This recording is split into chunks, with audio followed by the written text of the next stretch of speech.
امشب شب یله 1402. این شیرینی بهشهریه که بهش میگن قتلمه، برعکس بقیه شیرینی ها اصلا شیرین نیست. توش سبزی داره، جعفری و پیازچه و من خیلی دوست دارم.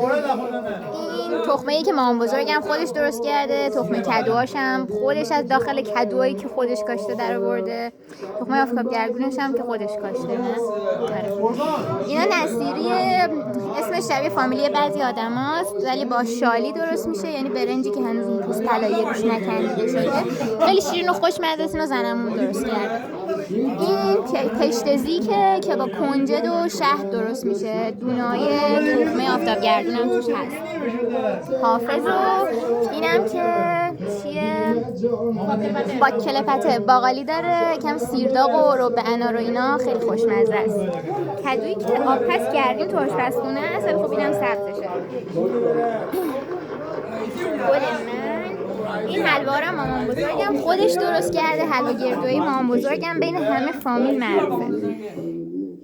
حلوای سفیده با شیر. آره مازندرانیش میشه استلوا، بخت ونلوا.